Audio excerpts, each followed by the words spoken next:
Welcome to GLS Carriers Presents Team Talk. I'm Ken Cox, and it's hot in here. Today we've got Francis Ham and Kenny Kuntz, and we are Drivers for Drivers. Behind the scenes, we've got Danny. Hi, Danny. What's up, guys? It's Friday. We're getting ready for the weekend. Absolutely. What are you guys' plans? Well, I have a laundry list of items I need to take care of at the house. I've been traveling too, just like our drivers. I've been out on the road and coming back in this weekend, and I think I'm going to be trimming up some bushes and getting ready for the new growth this year. You know, I can't believe we're almost into March. Next week's going to bring March in, so it's coming fast. Well, as everyone knows, football season's over. So I'll be getting to some honeydews that have been neglected during football season. Speaking of football season, what happened to Dallas? I was looking forward to seeing them in the Super Bowl this year. Well, the right answer is we were cheated. But let's hope next year's a better year. That's right. It's Dallas. It's not going to be a better year. Well, we can wishfully think. Right on. As we get into the meat of the discussions and whatnot, we want to go over what is Drivers for Drivers. Touch on the driver survey just a little bit, and then recruiting. And so as we get into all of that, what to you is Drivers for Drivers? I think overall, I mean, we've been able to get out in the industry. You know, we started our careers, all three of us here, we started our careers in trucking, in shops, working on vehicles, on trucks, actually driving. We all drove over the road. We understand what it's like to be out there. You know, we know the challenges that you're up against. Technology has changed over time, and we've kind of worked through that, but we remember the old school, and we know what's happening today, you know, and how that plays out. So I think that kind of gives a little bit of an edge for us to work with our people and really understand what they're going through every day, you know. So I think that's really kind of what it means to me. So when you started your career and it was horse and buggy, no, really though, how long have you been in this trucking industry? I started driving in 1980, so it's been a couple days. That was when you were born in the 80s, weren't you? I was born in 81. Yeah. So yeah, 42 years, almost 43 years. Yeah. And I started in the country. You know, I grew up in Colorado, east of I-25, and I started out in the fields. And I'll tell you a reason why I started driving.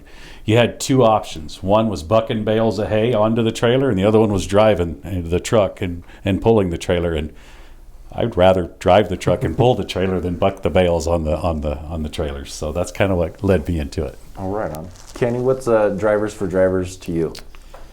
You know what it boils down to is it should give comfort to drivers wanting to come on with GLS Carriers that the people that are helping them to succeed are drivers just like they are before, so they know routes, they are geographically, they know where everything's at, they understand how it works out there, they understand the hours of service, they understand all the stuff that they go through at shippers and receivers.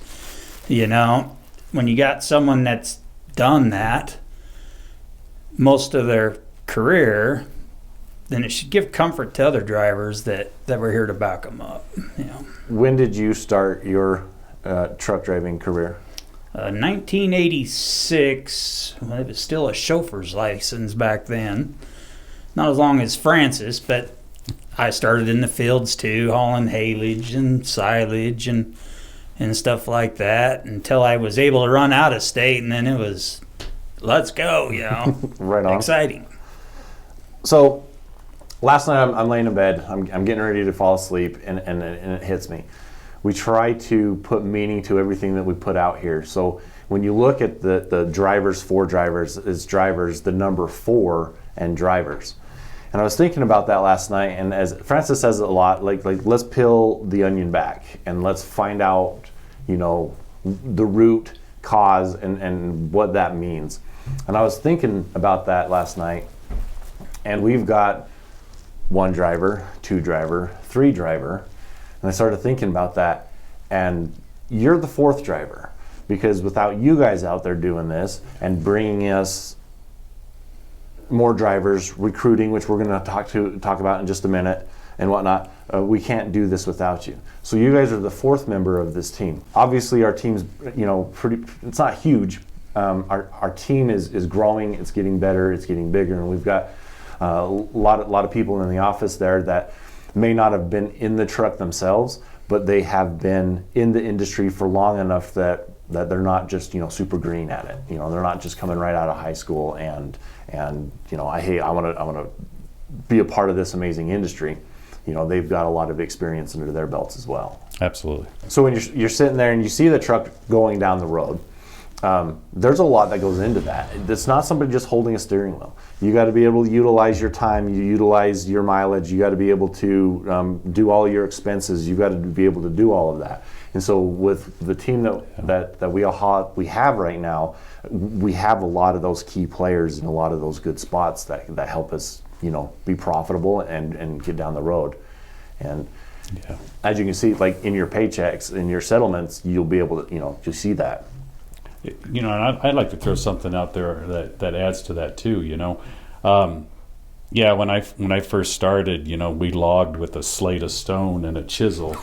No, seriously, we wrote it out logbooks and stuff like Wells that. Fargo was still during that time, right? That's right.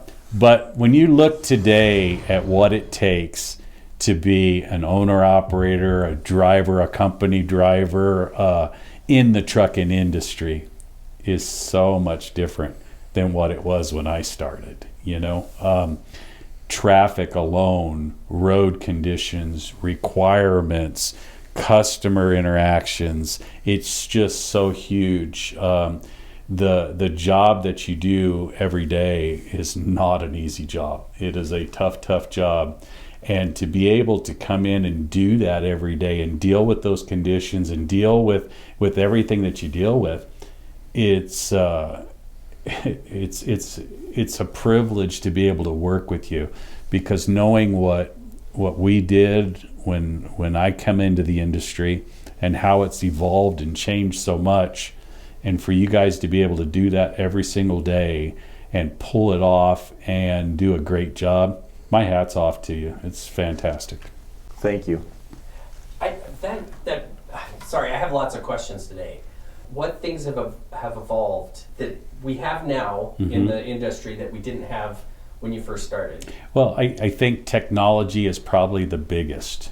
I remember when you wanted to call dispatch, you had to find a payphone, right, and get into a payphone and call dispatch back.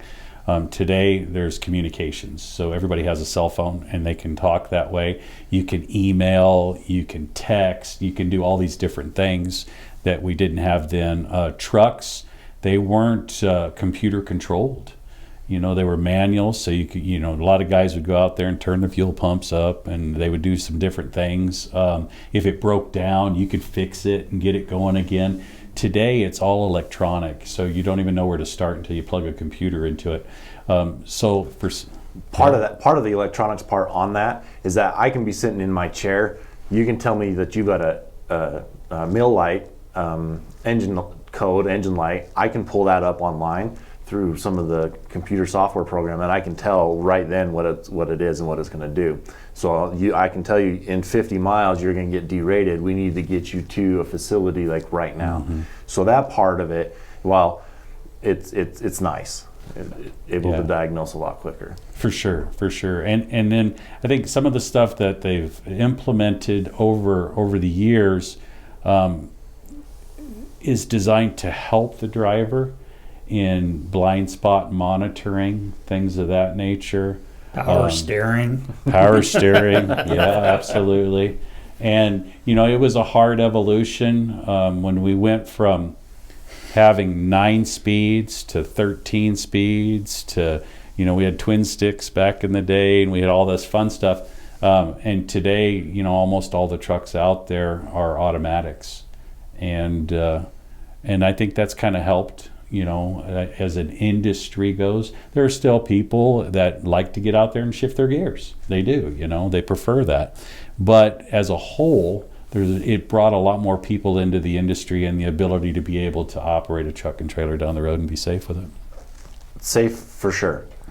Safety is leaps and bounds tenfold. A lot more has gone into that since the 1980s. Mm-hmm. The trucks are safer, they ride better. Mm-hmm. It's easier to get down the road, so you can get home to your loved ones, and do your barbecues and do those things. For sure. Kenny, sure. what's the scariest thing that's happened to you on the road? Like that you wish that you were like, dang, this wouldn't happen now because of, whatever the technology going on. But do you have an experience that Most of the stuff that scared me was oncoming trucks in your lane. When I think of scary, I was never really scared of anything driving truck. We talk about technology and the hours of service is way different now than it was back then. They have implemented all these new split sleeper berths and all this stuff, trying to help with shipping and receiving needs and stuff, and it can be really confusing. Back then we could drive 5 and 5 and 5 forever. There was really no limit to what you could do back then, but they tried to make it safer in a way to help the driver to be able to sleep 10 hours every night. And having drivers for drivers, nobody wants to do a 500-mile run and it take 2 days. Someone that's never been in trucking before may think that that's a good rate. When you taking 2 days to do it, it's not such a good rate. So us being in trucking recognize that, and we plan accordingly. That should give comfort to drivers coming in that we know what it's going to take to get the job done, and we're going to do our best to set it up that way for them. Yeah, you bet. Speaking of Drivers for Drivers, and somebody who's been in the truck for a long time is Pete. I'm going to do it again, Petrowski. And if I'm saying that wrong, Pete, I do apologize. But he is celebrating his birthday this week, and we want to say happy birthday to you, and thank you for being part of this team, and thank you for moving us forward. Happy birthday. Thanks, Pete. You do a good job for us. Absolutely. He does, absolutely. I know Pete's been sick this week really bad, but it's good to get the news that he's feeling better and able to come back. No, that's great. That's great. So Ken, tell us a little bit about your driving career and where were you going when you were driving? Well, I have a few miles under the belt. Started in 2010. Played up in the oil fields. Had a lot of fun up there. That was a good learning experience. Right after that, went to team drove with my business partner. I call him my brother now. We do a lot of things together. We went from California to Alaska. We did that for a few years. And so there was some challenges along the road there that definitely... a little inclement weather. A little bit. When you're starting out in California and it's 100 degrees and you get up into the Yukon, up there towards the border, and it's, -10, -20, and there's a 120 degree swing difference. Like, there's a lot of stuff that you got to work on. I mean, proper pre-trips, absolutely, because you don't want to be stuck in the Yukon with a flat tire because there's nothing out there. For sure. So you got to, you work on all of that kind of stuff. But from there, I helped with other dispatches. I've helped with other teams and whatnot, and finally came to Idaho. Now I call this home. And GLS Carriers, I've drove for GLS Carriers. I've brought my own trucks on. I've used my own authority. I've been under your guys' authority. I've actually been a company driver and helped out with Giltner Ag. And now I sit in the office and, help keep us safe and help with the team and move us forward. Sure. I remember one of the loads that you hauled for us. You had taken a load of hay down to California, and you picked up a tree, a palm tree. Palm tree. And I think you took that back into Vegas, didn't you? I did. And I remember you'd sent pictures in this. I see this tree that's on your trailer, and the top of it is kind of like tied, to where we're not going to lose everything, all the foliage off the top of it. And I thought, well, hey, that's pretty cool, And then I see a picture where you're on a job site where they're going to take this tree off the trailer, and they're going to put it into the ground, the root ball in the ground. And then they open this thing up, and my God, the canopy on this thing is looks like 40 feet, 50 feet wide, The pictures really didn't do it justice. It was huge. And Danny, I'll get you those pictures and we can throw them in. Run right Yeah, here. yeah. Perfect.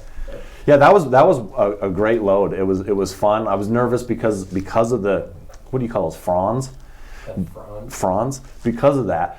And the way they put it on, the wind was going against them, and I was afraid I was just going to break it. I mean, because moving a tree from California to Las Vegas isn't cheap, and I didn't want to get the product there damaged. Sure. And I'd like to find out from some of our guys, that are on the team that are out there running right now, what's some of the cool loads that they pulled? What's some of the different kind of stuff that you've been able to move down the road?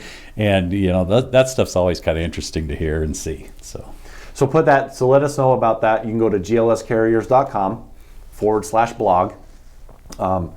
Comment on there. Let us know what you're doing next week or the week after. We'll look at it. We'll throw it in here, and we'll talk about what you guys are hauling out there. It'd be great to get some pictures of them in some cool spots. America is really pretty. Super. How much funner would it be to see pictures of our trucks in really cool areas? So if you want to do that, you can glscarriers.com/blog. I think you can put it there, or email me at safety@glscarriers.com. The greatest compliment you can give us and the other team members out there in the road is a referral, right? As you're out there in the truck stops, as you're out there going down the road, as you're out there talking to other drivers, and you're saying, hey, GLS Carriers is the place to be. My head gets a little bit big, right? We think about that, and so we want to. I take a lot of pride in that. We want to make sure that you're whole, and we want to take care of you. So, as a referral bonus, we're giving you $2,500 for each person that you bring on. So if you bring on one person a month, that's what 20. Well, 2,000 would be 24,000 a year. 24,000 a year. 25 would be that 500 at the end of the. Let me read here. So let me go back just a little bit. You refer a person, they come on, they go through orientation, they go through their first week. That's $500 to you. After their first month, that's another $500 to you. Okay. After their third month, that's $1,000 to you, and then 500 of that goes towards your maintenance escrow. So you can, it helps with tires, it helps with breakdowns, it helps with all that other stuff. That's quite a bit of money, right? And that's one driver. You're talking $30,000 extra a year for a driver to sell the company that he's happy with to other drivers. Right. Yeah.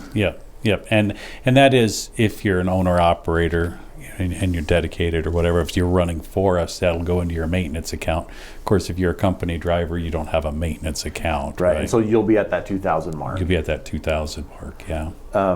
That's one driver a month. I mean, 2 drivers a month, 3 drivers a month. You could almost have a side hustle with just bringing drivers on and doing that. Now, as the drivers are coming on and they come through, they also get a sign-on bonus. And right now it's $2,000. $500 after your first load, $500 after the third month, and then $1,000 after the 6th month. And once that happens, I mean, you got your sign-on bonus, and hopefully by the 6th month, you'll love it so much that you're bringing on drivers as well. So you're also now getting that referral bonus. Yeah. That when you look at it like that, that's $4,500 for that GLS is putting out for a new driver to come on. We are confident that they will like it here enough to be able to spend that type of money in a recruiting per driver. You know, that And says a lot. that's just in the sign on. I mean, that's just in referral and sign on. I mean, we do other campaigns, we do other stuff that we throw out there, because we believe in GLS Carriers, we believe in this team, we believe in you guys. You guys really have the hardest job out there. What do you guys do on the road that keeps you occupied? You know, what are your workout routines? What are you eating on the road? These are kind of questions that we want to dive into and peel the onion back and see what you guys are doing.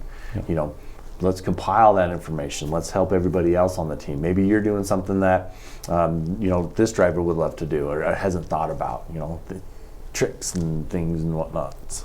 Absolutely. Yeah, no, we definitely, we want to grow our business. We want to grow our company, and we definitely need our drivers. You know, that's how we're going to grow. I think, we talked about it in a couple episodes back about the Carthage yard, and they're moving forward with that.